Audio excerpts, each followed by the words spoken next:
15 मार्च दैनंदिन ज्ञानेश्वरी अध्याय 8 ब्रह्माक्षर निर्देश योग. अलंकापुरी पुण्यभूमी पवित्रम ते नांदतो ज्ञान राजा सुपात्र तया आठविता महापुण्यराशी. नमस्कार माझा सद्गुरू श्री ज्ञानेश्वरांशी. ओवी क्रमांक 151 ते 180. आ ब्रह्मभुवन लोका पुनरावर्तीर्नुर्जुन मामुपेत्य तु कौंतेय पुनर्जन्म न विद्यते. एरवी ब्रह्मपणाची भडसे न चुकवतीची पुनरावृत्तीचे वळसे. परी निवटलियाचे जैसे पोटन दुखे ना तरेचे लियानंतरे न बुडीजे स्वप्नीचे नि महापुरे. तेवी माते पावले ते संसारे लिंपितीचे ना. एरवी जगताकाराचे सिरे जे चिरस्थायी यांचे धुरे. ब्रह्मभुवन गाचवरे लोकाचळाचे जिये गावीचा पहारू दिवेवरी. एका अमरेंदाचे आयुष्य न धरी विळोनी पाती उठी एकवरी 14 जणांची. सहस्रयुगपर्यंत महर्य ब्रह्मन विदो रात्री युग सहस्रांता ते हो रात्र विदो जना. जे चौकडिया सहस्र जाये ते ठाये ठाव वेळूची होय आणि तैसेची सहस्रवरिये पाहे रात्री जेत. एवढे अहोरात्र जेथीचे ते निन लोटती जे भाग्याचे देखती ते स्वर्गीचे चिरंजीव. एरा सुरगणांची नवाई विशेष सांगावी येथ काही. मुद्दल इंद्राचीच दशा पाही जे धियाचे 14. परी ब्रह्म याची याही 8 पहारा ते. आपल्या डोळा देखते जे आहाती गातया ते अहोरात्र विद म्हणवे. अव्यक्त व्यक्तयम सर्वा प्रभवयन्ते रागमे रात्र्यागमे प्रलियन्ते तत्र वा व्यक्त संज्ञके. भूतग्रामस एवायं भूत्वा भूत्वा प्रलीयते रात्रगमे वश पार्थ प्रभवत्यय रागमे. तये ब्रह्मभुवनी दिवस पाहे ते वेळी गणना केही न समाये. ऐसे अव्यक्ताचे होय व्यक्त विश्व. पुढती धियाची चौपाहारी फिटे आणि हा आकार समुद्र आटे. पाठी तैसाची मग पहाटे भरो लागे. शारदीयेचे प्रवेशी अभ्रे जिरती आकाशी. मग ग्रीष्मांती जैसी निगती पुढती तैसी ब्रह्मदिनाचे आधी. हे भूतसृष्टीची मांदी मिळे जव सहस्रावधी निमित्त पुरे. पाठी रात्रीचा अवसर होय आणि विश्व अव्यक्ती लया जाये. तोही युग सहस्र मोठका पाहे आणि तैसे चिरचे. हे सांगावया काय उपपत्ती जे जगाची प्रळय आणि संपूती. ये ब्रह्मभुवनीच्या होती अहोरात्रा माझी. कैसे थोरिवेचे मान पाहेगा जो सृष्टीबीजाचा साठोपा. परी पुनर्वार्त्यच्या मापाशी गजाला. एरवी त्रैलोक्य हे धनुर्धरा तिये गावीचा गा पसारा. तो हा दिनोदयी एकसरा मांडतु असे. पाठीचा रात्रीचा समोपावे आणि अपेसाची साठवे. म्हणिये जेथीचे तेत स्वभावे साम्यासिये. जैसे वृक्षपन बीजासी आले की मेघ हे गगन झाले. तैसे अनेकत्व जेथ सामावले ते साम्य म्हणिपे. परस्तस्मातु भावन्यो व्यक्तो व्यक्ता सनातन. यस्य सर्वेषु भूतेषु नश्यत्सु न विनश्यति. तेत समविषण न दिसे काही म्हणून भूते हे भाष नाही. जेवी दुधची झाल्या दही नामरूप जाय. तेवी आकार लोपास सरिसे जगाचे जग परभ्रंशे. परी जे ते झाले ते जैसे तैसेची असे. तैतया नाव सहज अव्यक्त आणि आकारा येळी तेची व्यक्त.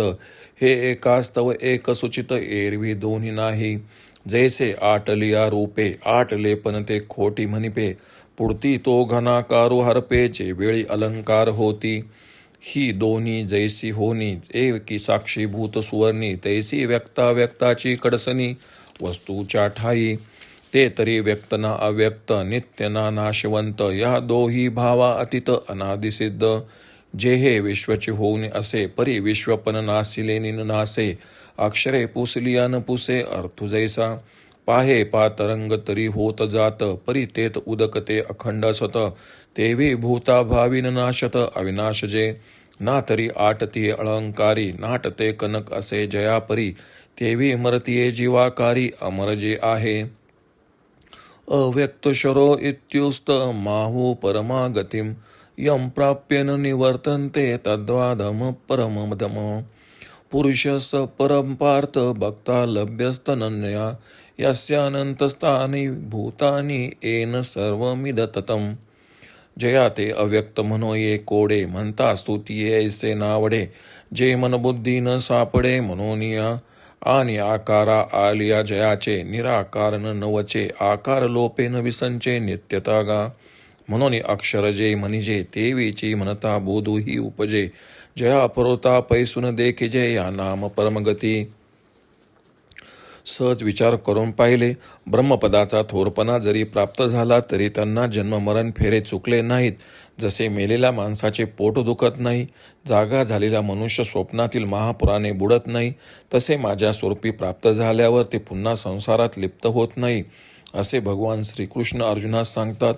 जगताकाराचा शिरोभाग व सर्व चिरस्थायी पदार्थात श्रेष्ठ व स्वर्गादी लोकपर्वतांचे शिखर जे ब्रह्मभुवन म्हणजे सत्यलोक, ज्या सत्यलोक रूपी गावाचा एक प्रहर दिवसपर्यंत एका इंद्राचे आयुष्य टिकत नाही, जिथे एका दिवसात 14 इंद्रांची पंगत उडते. पहा, 4 युगांच्या जेव्हा 1000 फेऱ्या होतात तेव्हा ब्रह्मदेवाचा एक दिवस होतो. त्याप्रमाणे 1000 चौकड्या भरल्या म्हणजे तेथील एक रात्र होते. जेथील दिवस व रात्र एवढी मोठी आहेत, त्या कालात जे मरत नाहीत ते भाग्यवान हा दिवस पाहतात, ते स्वर्गातील चिरंजीव होत. इतर देवांचे आश्चर्य काय सांगू. देवांचा मुख्य राजा जो इंद्र, त्याचीच दशा पहा की ब्रह्मदेवाच्या एका दिवसात 14 इंद्र होतात, परंतु ब्रह्मदेवाचे 8 प्रहर जे आपल्या डोळ्यांनी पाहतात त्यांना अहोरात्र असे व्यत्यय म्हणतात. ब्रह्मदेवाचा दिवस जेव्हा उगवतो तेव्हा त्याची मोजदाद करता येत नाही, असे लीन असलेले जग साकार होते. पुढे दिवसाचे 4 प्रहर संपले की हा आकार समुद्र आटतो व पुन्हा पहाटे तसाच आकार समुद्र भरायस येतो. शरद ऋतूच्या रात्री जसे ढग नाहीसे होतात, नंतर ग्रीष्म ऋतूच्या शेवटी पुन्हा उत्पन्न होतात, त्याप्रमाणे ब्रह्मदेवाच्या दिवसाच्या आरंभी हे प्राणीमात्रांचे समुदाय 1000 चौकड्यांच्या काळाचे कारण असेपर्यंत उत्पन्न होत राहतात. मग रात्रीची वेळ होते, विश्व अव्यक्तात लीन होते. तीही 1000 चौकड्यांची रात्र उजडली की पूर्वीप्रमाणेचे जग उत्पन्न होऊ लागते. हे सांगण्याचे कारण काय तर ब्रह्मलोकाच्या एका दिवस रात्रीमध्ये जगाची उत्पत्ती आणि संहार होतात. ब्रह्मदेवाच्या मोठेपणाचे प्रमाण कसे आहे पहा. तो सृष्टीरूपी बीजाची साठवण आहे, तरी पण तो पुनरावृत्तीच्या मापाचे टोक झाला. एरवी अर्जुना, हा त्रैलोक्याचा विस्तार तो त्या ब्रह्मदेवाच्या गावचा दिवस उगवल्याबरोबरच एकदम रचला जातो. मग रात्रीची वेळ झाली की त्रैलोक्याचा पसारा आपोआप लीन होतो व जिथून उत्पन्न झाला त्या साम्याला येतो असे म्हणतात. जसे झाड बीज रूपाला येते अथवा ढग आकाश रूप होते, त्याप्रमाणे या अनकत्वाची भूत जिथे समावेश होतो त्याला साम्य म्हणतात. त्या समस्थितीत समविषमता दिसत नाही, म्हणून भूते असे शब्द जिथे नाहीत. जसे दुधाचे दही झाले असता दुधाचे नाव रूप जाते, त्याप्रमाणे आकार नाहीसा झाल्याबरोबर जगाचा जगपणा नाहीसा होतो. पण जेथून जग झाले ते अव्यक्त जसेच्या तसेच असते, म्हणून त्याला अव्यक्त म्हणतात. आणि आकाराला आले त्याला व्यक्त जग असे म्हणतात. व्यक्त व अव्यक्त हे सापेक्ष आहे. स्वप्नदृष्ट हे दोन्ही भाव नाहीत. अलंकार आठवल्यावर त्याला लगड म्हणतात. पुढे त्याच लगडीचे निरनिराळे अलंकार होतात, त्यावेळी त्या लगडीपणाचा लगडपणा नाहीसा होतो. अलंकार व लगड या दोन्ही स्थितींना एकच आधारभूत सोने असते. त्याप्रमाणे आधार जग आणि निराकार माया यांचा विचार चैतन्याच्या ठिकाणी आहे. ते चैतन्य साकारही नाही व निराकारही नाही. त्यास तिन्ही कालात असणारे अथवा क्षणभंगुर असणारे असेही म्हणता येणार नाही. ते या दोन्ही भावाकडील नित्यसिद्ध असे आहे. जो परमात्मा हे विश्वरूप बनूनही विश्वाचा आकार नाहीसा झाला तरी नष्ट होत नाही.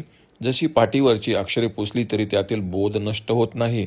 पाण्यावर लाटा उत्पन्न होतात व नाहीशा होतात, पण त्यांचा आधार असलेले पाणी मात्र सर्व काळ असते.